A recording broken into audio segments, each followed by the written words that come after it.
하고 있습니다. 이스라엘 백성들이 블레셋과의 전쟁 가운데 패배를 했어요. 4천 명이 죽었죠. 우리가 언약궤를 가져와야 이길 수 있다. 그래서 아벡 전투에서 실로에 있는 언약궤를 가져다가 아벡 전투에 전쟁의 터전 가운데 가져오게 됩니다. 그런데 이 언약궤를 가져왔음에도 불구하고 전쟁에서 졌던 거예요. 하나님은 도구가 아니죠. 이스라엘 백성들은 늘 언약궤가 있는 곳으로 나아가서 하나님의 뜻을 구하였는데 뜻을 구하지 않고 하나님을 도구 삼아 언약궤를 끌어다가 전쟁 가운데 승리하려고 했던 이스라엘 백성들은 패배하고 말았습니다. 그래서 이 언약궤가 블레셋에 탈취당해서 어디로 갑니까? 아스돗에 가죠. 하나님께서 그 다곤 신상을 치셨죠. 머리와 손목을 치셨습니다. 그리고 또 이 블레셋 땅 가운데, 아스돗 땅 가운데 전염병이 돌아요. 독종이 돌아요. 그래서 이 언약궤를 우리가 이 아스돗에서 감당하지 못한다. 그래서 가드로 보내게 됩니다. 가드 역시 하나님의 언약궤를 감당하지 못했죠. 심한 독종으로 블레셋 가드 사람들이 죽게 됩니다. 그래서 블레셋 방백에서 최고의 신으로 여겨졌던 바알세붑이 있었던 에그론 땅에 이 언약궤, 하나님의 언약궤를 가져가게 되는데 하나님은 포로가 아니세요. 블레셋 방백들은요 언약궤를 탈취함으로써 여호와는 우리의 포로다. 우리의 포로가 되었다. 우리의 신의 포로가 되었다. 이제 우리의 신 다곤과 바알세붑을 돕는 그런 신으로서 우리를 섬길 것이다. 포로로 생각했죠. 그런데 결코 하나님은 포로가 되실 수 없었다는 거예요. 이 7개월 동안 있는 동안에 블레셋 모든 방백들은요 심한 독종으로 전염병으로 큰 위기를 당하게 됩니다. 그래서 방백들이 모여서 이것을 어찌하면 좋으냐, 다시 이스라엘 땅 가운데 보내야 된다. 이것이 바로 지난주까지 살펴보았던 내용입니다. 그런데 여호와께로부터 이 모든 전염병이 독종이 왔음을 블레셋 사람들이 알고 또 하나님 앞에 속죄제로 드리고 그리고 언약궤를 돌려보내는 계획 가운데 하나님을 믿는 것 같지만 사실 하나님을 믿는 믿음이 사실 없었어요. 끝까지 하나님을 믿지 못하고 시험하고 있습니다. 그래서 젖나는 암소 둘을 택하여서 한 번도 태어나서 멍에를 매본 적이 없고 또 젖나는 새끼를 둔 그 젖나는 암소 둘을 택하고 하나님의 언약궤를 벳세메스로 보내게 되는데 블레셋 땅에서 벳세메스 지역은요 올라가는 언덕 지형이었어요. 그래서 이 소들이 어떻게 하기를 바랬던 거예요? 다시 돌아오기를 바랬던 거예요. 하나님이 이 독종을 내린 것이 아니었으면 좋겠다. 그런 마음으로 보냈던 거죠. 여러 함정을 파놓고 이 소들이 다시 블레셋 땅으로 그 새끼들의 울음소리를 듣고 돌아왔으면 하는 그런 마음으로 소들을 언약궤를 실어서 소들을 벳세메스로 보내게 되었습니다. 만약에 이 벳세메스로 이 소들이 끝까지 좌우로 치우치지 않고 가게 되면 하나님께서 우리 땅 가운데 독종을 이런 일들을 행하신 것이다. 우리가 인정하겠다는 거예요. 그들은 하나님께서 하신 것임을 알았지만 하나님께서 하신 것이라고 인정하고 싶지 않았던 거죠. 결과는 어땠을까요? 12절 같이 읽습니다. 암소가 벳세메스 길로 바로 행하여 대로로 가며 갈 때에 울고 좌우로 치우치지 아니하였고 벳세메스 경계선까지 따라가니라. 이 암소들을 언약궤를 실어서 암소들을 보내게 되는데 좌우로 치우치지 아니하였다. 그리고 블레셋 방백들은 벳세메스 경계선까지 이 소들이 과연 돌아올 것인가 아니면 끝까지 갈 것인가 뒤를 추격해 갔다는 거예요. 자, 이것을 통해 오늘 어떤 영적인 교훈을 얻을 수 있냐면 같이 읽습니다. 하나님은 역사를 이루어 가시는 분이다. 그렇습니다. 우리 하나님은요 모든 세상의 역사를 주도하시는 주권자이십니다. 분명한 게 무엇이에요? 이 언약궤를 이끌고 가는 것, 소들이 돌아올 수밖에 없는 분명한 이유가 여러 개가 있었죠. 그럼에도 불구하고 소들을 벳세메스 땅까지 끌고 가시는 분이 누구시라고요? 여호와 하나님이십니다. 하나님은요 우리의 역사를 주관하시는 분이세요. 방금 읽었던 12절 말씀에 보면 암소가 벳세메스 길로 바로 행하여 좌우로 치우치지 아니했다 이야기를 합니다. 사실 이 암소들이요 좌우로 치우치지 않는 것이 결코 쉬운 문제가 아니죠. 암소는요 자신들의 새끼들의 그 울음소리를 뒤로 하고 그 길을 떠나야만 됐습니다. 돌아가야 되는 모성애로서 돌아가야 되는 것이 이 암소 어미로서의 본능이죠. 여러분 이 소들의 모성애가 얼마나 대단한지 아십니까? 제가 다큐멘터리 이 내셔널 지오그래픽 그런 동물 프로그램들을 굉장히 좋아해요. 아프리카 들소 이야기를 본 적이 있는데 사자가 이 들소의 송아지를 물어갔어요. 자기 새끼들 사자 새끼들 이제 먹이로 이제 준다고 그 연약한 이 들소 송아지를 사냥을 해서 자기의 어떤 터전으로 끌고 가게 됩니다. 그런데 새끼를 잃은 들소 어미는요 너무너무 화가 나서 이 들소가요 공동체 군중 집단으로 한번 화가 나면 단체 행동을 한대요. 이 단체로 끌고 가서 자기 새끼를 물어 죽인 그 어미 사자의 그 새끼들 있죠.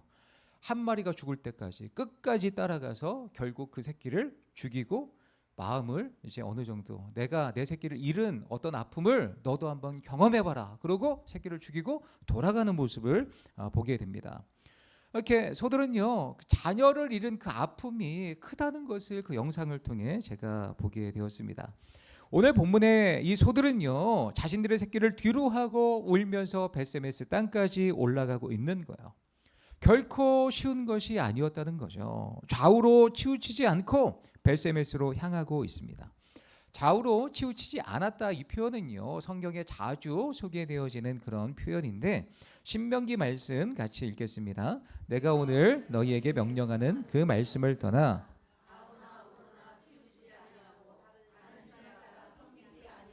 이와 같으리라.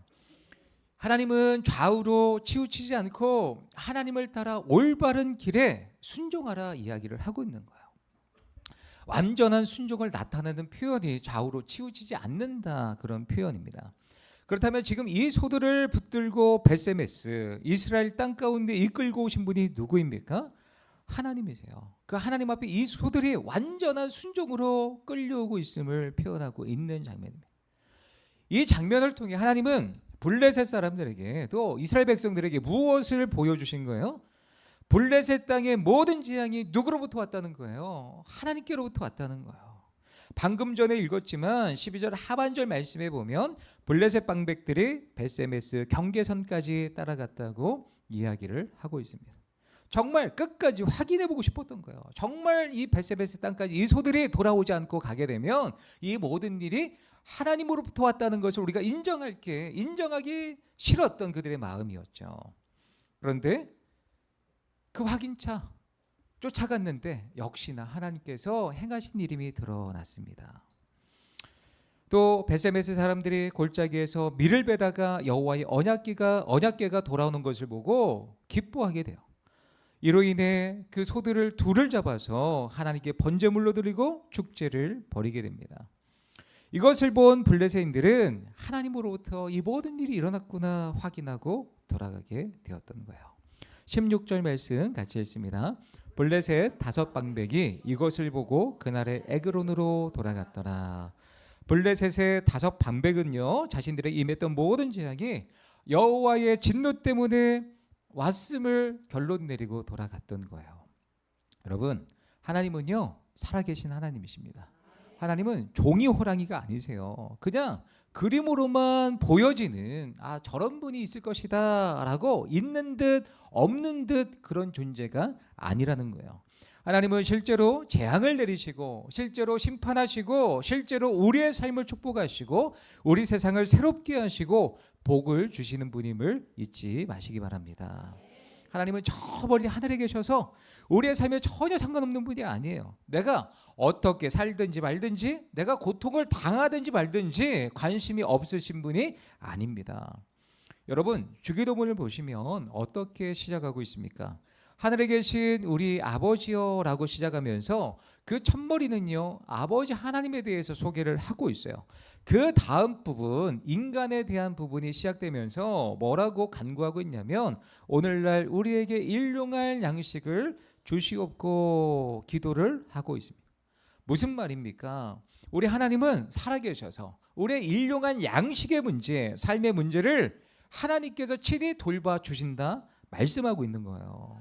예수님께서 우리 가운데 가르쳐 주신 기도의 내용입니다.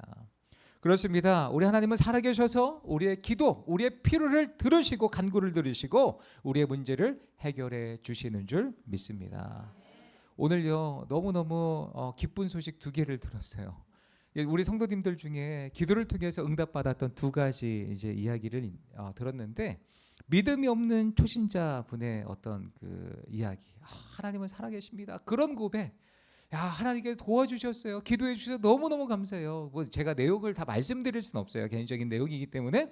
그런데 왜 믿음의 사람들은 이런 것들을 느낄 수 있을까요? 하나님의 살아계심을 믿기 때문이죠.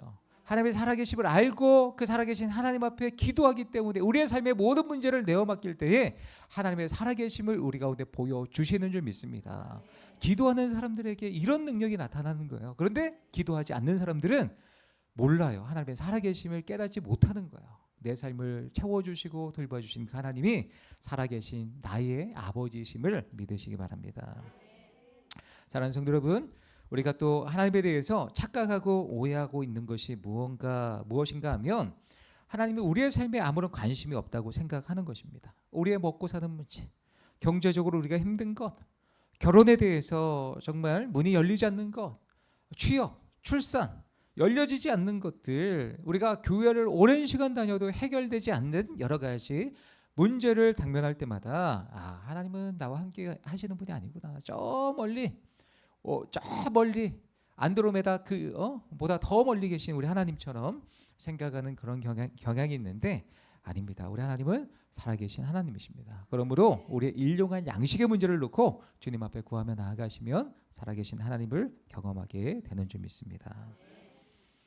우리의 삶 가운데 아직도 두렵고 떨리고 해결되지 않은 문제들 분명히 있죠. 하나님의 손이 아니고서는 해결할 수 없는 문제, 결정들, 어떤 일들 분명히 있습니다. 전적으로 주님 앞에 내어 맡기며 살아계심을 경험하시기를 축원합니다. 두 번째, 오늘 말씀을 통해서 우리가 살펴볼 수 있는 부분입니다. 함께 있습니다. 하나님을 경외하는 코람데오 신앙으로 살아가야 한다. 하나님을 경외하는 코람데오 신앙으로, 코람데오 하나님 앞에서 살아가야 한다는 거죠. 경외는 무슨 뜻을 갖고 있냐면 하나님을 두려워하다, 또 하나님을 존중하다, 이런 뜻을 갖고 있습니다. 존경하다, 그런 뜻을 갖고 있죠. 우리는 늘 하나님을 두려워해야 합니다. 그리고 하나님을 존경하고 하나님을 존중할 줄 아는 마음으로 하나님 앞에서 우리의 삶을 세워가며 살아가야 한다는 거죠. 하나님의 언약궤가 드디어 벳세메스에 도착하게 됩니다. 벳세메스, 이 지역은요 어떤 지역이었냐면, 여호수아 21장 말씀 같이 읽습니다. 제사장 아론의 자손에게 준 것은 산이자의 도피성 헤브론과 그 목초지요, 또 림나와 그 목초지와 얏딜과 그 목초지와 에스도모아와 그 목초지와 홀론과 그 목초지와 드빌과 그 목초지와 아인과 그 목초지와 유다와 그 목초지와 벳세메스와 그 목초지이니, 9성읍을 냈고. 강조하고 싶은 부분이 어디일까요? 제사장 아론의 자손에게 벳세메스와 그 목초지를 주었고, 이거예요. 아론의 자손들이 살았던 땅이 어디라고요? 벳세메스 땅이라는 거예요. 지금 언약궤가 어디를 향하여 가고 있습니까? 아론의 벳세메스, 아론의 자손들이 있는 그 벳세메스 땅으로 가고 있다는 거예요. 레위 후손들 가운데 고핫 자손이 있는데요, 이 사람들은 여러 제사 업무 중에서도 유독 법궤를 매는 일을 담당하도록 구별된 사람들이었습니다. 특별히 언약궤를 빼앗겨서, 블레셋 땅에 언약궤를 빼앗겨서 마음이 아팠던 그런 자손들이 있다면, 이스라엘 백성들이 있다면 누가 제일 가슴이 아팠을까요? 아론의 제사장 중 그 자손들 중에 그 고핫의 자손들, 언약궤를 담당하고 메어야 되는 그런 자손들이 가슴이 아팠겠죠. 그런데 하나님께서 이 언약궤를 어느 땅으로 돌아가게 하시는 거예요? 그 땅, 그 고핫의 자손들이 있는 벳세메스로 보내고 계신 것입니다. 오늘 말씀 같이 13절부터 15절까지 같이 읽겠습니다. 벳세메스 사람들이 골짜기에서 밀을 베다가 눈을 들어 궤를 보고, 그곳 수레가 벳세메스 사람 여호수아의 밭 큰 돌 있는 곳에 이르러 선지나, 무리가 수레에 나무를 패고 그 암소들을 번제물로 여호와께 드리고 레위인은 여호와의 궤와 그 궤와 함께 있는 금보물 담긴 상자를 내려다가 큰 돌 위에 두매 그날에 벳세메스 사람들이 여호와께 번제와 다른 제사를 드리니라. 아멘. 레위의 후손 아론의 자손 고앗 자손들이 하나님의 언약궤를 즉시로 알아보게 됩니다. 왜요? 그들이 평소에 담당했던 그 궤이기 때문에 알아보았던 거죠. 그리고 그 언약궤가 돌아오는 그 장면을 통해 누구보다 기뻤던 거예요. 우리가 드라마나 영화를 보면 극적인 상황에서 아름다운 멜로디가 막 나오잖아요. 이 벳세메스 사람들이 그 언약궤가 돌아오는 걸 보고 바바바바바 막 음악이 막 흐르지 않았을까요? 감동이 있었던 거예요. 예. 그랬던 거죠. 또 빼앗겼던 영광이 이가봇 하나님의 영광이 떠났다. 언약궤를 빼앗김으로 그렇게 이스라엘 백성들이 생각했잖아요. 그런데 그 영광이 돌아오는 순간이었어요. 그러니 바바바바밤 당연했던 거죠. 얼마나 기뻐했을까요? 그 본 것을 기뻐하더니 13절에 기록되어져 있습니다. 언약궤가 돌아오는 것을 보았던 벳세메스 사람들이 기뻐하면서 암소를 잡아 하나님 앞에 번제와 다른 제사를 드렸다고 말하고 있는데 하나님 앞에 감사의 제사를 드린 거예요. 그 새끼를 둔 그 암소를 잡아서 즉시로 하나님 앞에 제사를 드리는데 밀을 베는 타작 기간이었습니다. 하던 모든 일들을 다 뒤로 하고 하나님께 제사를 드리는 일에 최선을 다하고 나아갔던 거예요. 그런데 이런 기쁨의 잔치도 잠시였죠. 이 벳세메스 땅에 슬픈 소식이 전해지게 됩니다. 같이 있습니다. 잠시만요. 예, 말씀 시작. 벳세메스 사람들이 여호와의 궤를 들여다 본 까닭에 그들을 치사 5만 70명을 죽이신지라. 여호와께서 백성을 쳐서 크게 사륙하셨으므로 백성이 슬피 울었더라. 괄호 이렇게 있고 5만이라고 써져 있잖아요. 숫자가 어떤 그 성경에 보면 밑에 이제 어떤 사본에 5만 70명이라 그렇게 기록되어져 있는데 주로 성경학자들은 해석하기를 70명이 죽었다. 5만 70명이 아니라 70명이 죽었다라고 그렇게 해석을 하고 있습니다. 숫자는 그렇게 중요한 게 아니에요. 어쨌든 하나님의 심판을 당한 사람들이 있었다. 우리가 이것을 염두에 봐야 한다는 거죠. 어떤 일이 벌어집니까? 벳세메스 사람들이 그 언약궤가 돌아옴으로 기뻐했어요. 하나님 앞에 제사를 드렸어요. 그런데 이 벳세메스 사람들이 여호와의 궤를 들여다 본 까닭에 하나님께서 그들을 치셨다는 거예요. 이들이 왜 언약궤를 보고 싶었을까요? 여러 가지 이유가 있죠. 언약궤 안에 무엇이 있습니까? 아론의 쌍난 지팡이, 그리고 십계명의 두 돌판, 만나를 담은 항아리가 있잖아요. 야, 우리가 이게 블레셋 땅에 빼앗겼다가 돌아왔잖아. 안에 내용물들이 그 거룩한 성물이 담겨져 있는지 우리가 확인을 해볼까라는 호기심이 있었을 수도 있어요. 아니면 우리가 돌아온 김에 우리가 또 예배를 드리고 제사를 드리고 또 하나님께서 이걸 우리가 기뻐하시네, 돌아오게 하셨고 또 우리가 제사를 드린 걸 기뻐하시네, 우리가 그래 안에 뭐가 있는지 한번 확인을 한번 해볼까라는 어떤 오만함이 있었을 수도 있습니다. 어쨌든 신앙적 교만함이 그들에게 있었는지 잘 알 수 없습니다만 분명한 사실은 그들은 호기심이 있었고 그 궤를 열어보았다는 거예요. 이것이 왜 문제가 됐냐면 하나님의 말씀을 가볍게 여겼던 결과입니다. 민수기 4장 20절 말씀에 보면 여호와의 성물을 보기만 해도 죽을 것을 경고하고 계십니다. 무슨 말이냐면 여호와의 임재를 상징하는 언약궤와 같은 성물을 함부로 다루어서는 안 된다. 성경은 경고하고 있는 거예요. 하나님에 대해서 두렵고 떨리는 마음으로, 경외하는 마음으로 하나님을 모셔야 된다. 이것을 가르쳐 주셨던 것인데 벳세메스 사람들은 잘 알고 있었어요. 언약궤를 어떻게 메어야 되는지, 또 고앗 자손으로서 언약궤를 어떻게 다뤄야 되는지 알고 있었음에도 불구하고 그들은 이 언약궤를 함부로 대했다는 거죠. 그래서 하나님께서 이들을 치신 것입니다. 이와 비슷한 장면이 있어요. 다니엘서 5장 말씀에 보면 벨사살 왕이 바벨론을 통치하고 있을 때의 일입니다. 이 국가의 운명이 기울어져 가고 있는 그런 시기였어요.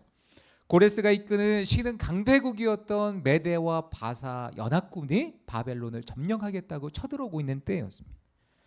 철옹성이었어요. 바벨론은 굉장히 큰 성읍이었습니다. 외부에서 적군이 쳐들어와도 끄떡없는 그런 철옹성이 바로 바벨론 성읍이었어요. 그런데 밖에는 메대와 바사 연합군이 둘러싸고 있는 거예요.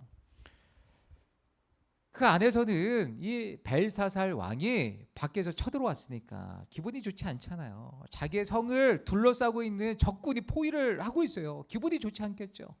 근데 철옹성이었어요. 끄떡없었습니다. 그럼에도 불구하고 이 고관들을 불러서 술 파티를 하는 거예요. 술판을 벌이는데 귀족 1000명을 위하여 큰 잔치를 베풀고 술을 마시는데 흥이 안 나는 거예요. 왜요? 야, 우리 끄떡없어. 야, 쳐들어와도 우리 철옹성이잖아. 안에서 야, 술 파티나 벌여보자. 그래, 파티를 벌이는데 여전히 밖에는 적군이 있어요. 으렁대고 있어요. 그러니까 술 맛이 나겠습니까? 그렇잖아요. 술 드셔보신 분들은 없을 줄 압니다만, 네, 어쨌든 찝찝한 어떤 그 기분 가운데 술 맛이 나요? 안 나잖아요. 안 날 거예요. 예. 그런데 벨사살은요, 술 맛이 안 나니까 분위기를 좀 업시키기 위해서 하지 말아야 될 행동을 하게 됩니다. 선조 느부갓네살 왕이 예루살렘 성전에서 탈취해 온 금그릇, 은그릇을 가져오라고 명하는데 그 그릇으로 술을 마시려고 했던 거예요. 왜요? 지난번에 말씀드렸지만 고대 세계에서 나라와 나라, 민족과 민족의 전쟁은 신들과 신들의 전쟁이라고 여겼습니다. 바벨론이 예루살렘을 멸망시켰죠. 그래서 성벽을 파괴하고 또 성전을 파괴하게 됩니다. 그리고 하나님을 포로로 잡아가기 위해서 이제 이 성전에 들어갔는데 하나님 형상이 있어요, 없어요? 없어요. 하나님은 형상이 없으신 분이잖아요. 근데 하나님 앞에 제사를 드리기 위해서 쓰였던 그 성물들 있잖아요. 기구들 있잖아요. 그것을 대신하여서 그 기구를 가지고 바벨론으로 가져간 거예요. 왜요? 하나님을 포로로 끌고 간다, 그런 의미로 가져간 거죠. 우리의 신이 여호와를 이겼다, 포로로 끌고 갔던 거예요.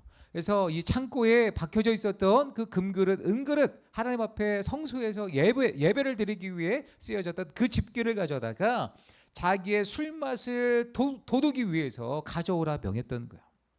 그리고 마셔라. 어쨌든 저는 잘 모르겠어요. 예, 뭐 이 드라마에 보니까 뭐 그런데 술을 따라서 이렇게 마시게 되었던 거죠. 그런데 술을 마시는 순간 놀라운 일이 벌어지게 됩니다. 어떤 일이 벌어졌을까요? 먼저 이 말씀 같이 있습니다. 이에 예루살렘 하나님의 전 성소 중에서 탈취하여 온 금그릇을 가져오매 왕이 그 귀족들과 왕후들과 후궁들과 더불어 그곳으로 마시더라. 그들이 술을 마시고는 그 금, 은, 구리, 쇠, 나무, 돌로 만든 신들을 찬양하니라. 그들은 술을 마신 것으로도 모자라서 뭐라고 이야기를 하는 거예요?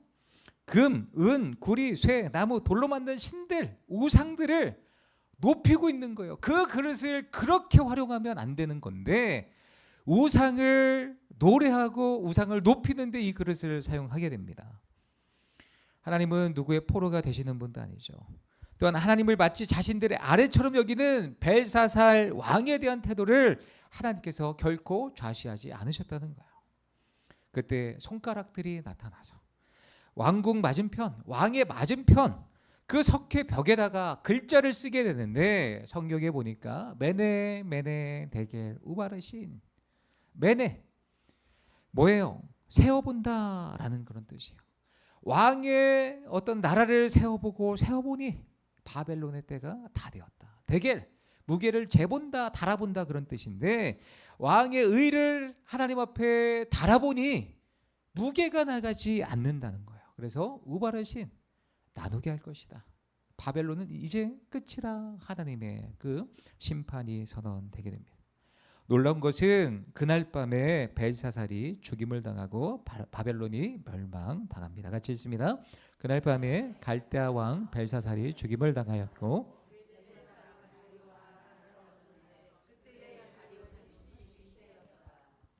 벨사살은요, 자신의 권세를 보여주겠다고 하나님의 기물을 사용한 거예요.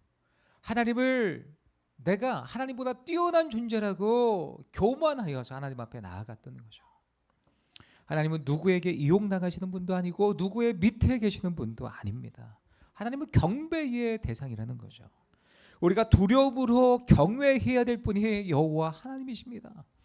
벨사살 왕과 같이 어쩌면 벳세메스의 그 고핫의 그 자손들과 같이 하나님을 쉽게 가볍게 여기게 되면 이런 하나님의 심판을 우리가 면치 못한다는 것을 기억해야 한다는 거예요.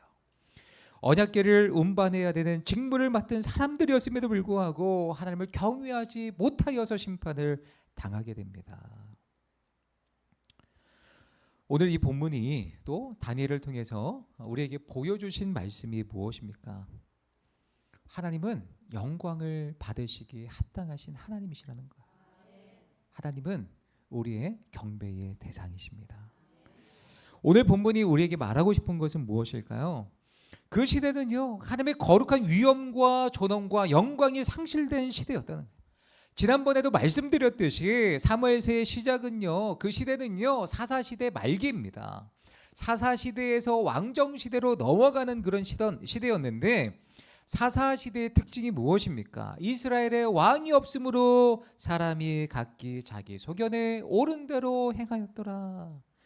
이스라엘의 진정한 왕이신 여호와 하나님이 계셨음에도 불구하고 그 하나님을 왕으로 모시고 하나님을 따르지 못하여서 자기의 소견에 옳은 대로 행하였던, 하나님의 거룩한 위엄과 존엄과 영광이 상실된 시대였다는 거예요. 그래서 이스라엘 백성들에게는 하나님이 내게 이익이 되느냐, 복을 주시느냐가 중요하지 그분을 삶의 주인으로 모시는 것이 중요하지 않았던 거예요. 우리는 늘 하나님 앞에서 이런 모든 패역하고 교만한 모습을 버려버리고 하나님을 경외하고 하나님을 경배하고 하나님을 인정하여서 하나님 앞에서 살아가는 코람데오 신앙으로 살아가시길 축복합니다. 벳세메스 사람들의 실패로 하나님의 언약궤가 다시 한번 옮겨지게 됩니다. 같이 읽습니다. 전령들을 기럇 여아림 주민에게 보내어 이르되 블레셋 사람들이 여호와의 궤를 도로 가져왔으니 너희는 내려와서 그것을 너희에게로 옮겨가라. 벳세메스 사람들이 기럇 여아림 사람들에게 언약궤를 가져가라 합니다.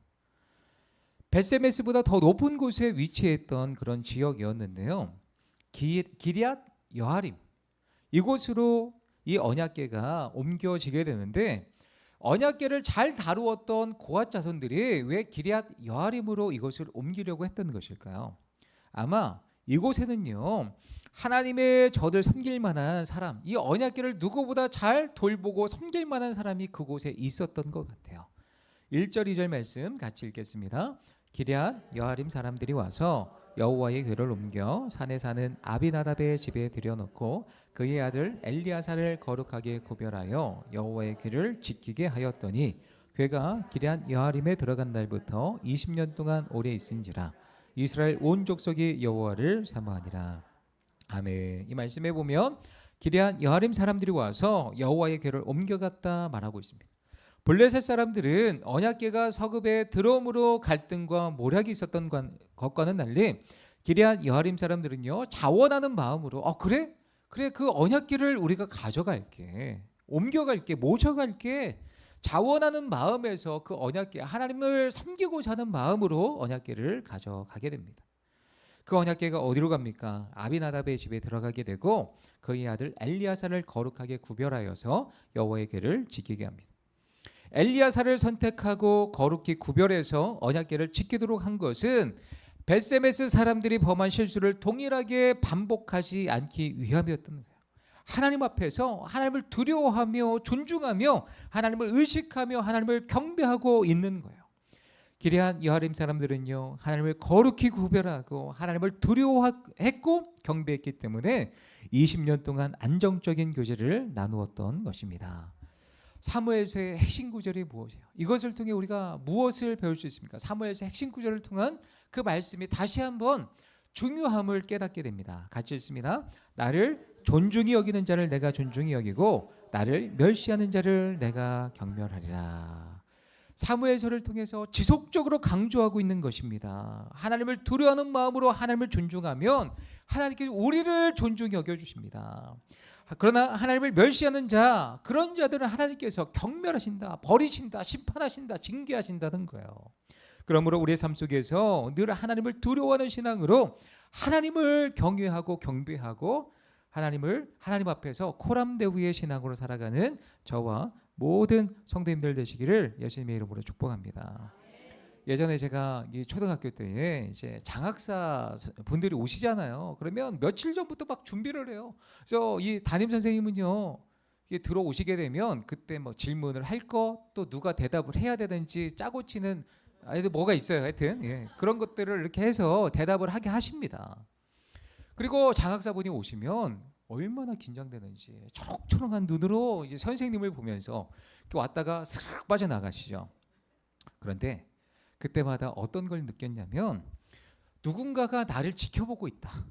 또 이 부모님들이 뭐예요? 우리 참관 수업을 하잖아. 우리의 어떤 수업 태도가 어떤지 참관 수업을 할 때 누군가가 또 우리 부모님이 나를 지켜보고 있다는 생각을 하면 태도가 달라지죠. 우리의 태도가 달라집니다. 그렇습니다. 우리 하나님은요, 살아계셔서 지금 우리의 모든 행동 하나하나, 말투, 언어, 모든 것들을 지켜보고 계시다는 거예요. 그러니까 하나님을 의식하고 살아간다면, 하나님이 나의 삶을 지켜보고 계심을 의식하고 살아간다면 하나님을 경외하고 두렵고 떨리는 마음으로 코람데오 신앙으로 살아갈 수밖에 없다는 것입니다. 존 칼빈의 삶의 좌우명은요, 하나님 앞에서 코람데오였습니다. 그는 일평생을 하나님 앞에 산다고 생각했기 때문에 함부로 말하고 행동할 수 없었습니다. 그래서 그는 언제나 주님 앞에서 경건하게 살았던 거예요. 우리도 칼빈처럼 하나님 앞에서 아주 작은 부분까지 성실하게 우리의 모든 삶을 감당하면서 부끄럽지 않은 삶의 모습으로 하나님을 경외하는 마음으로 살아가시는 모든 성도님들 되시기를 예수님의 이름으로 축복합니다.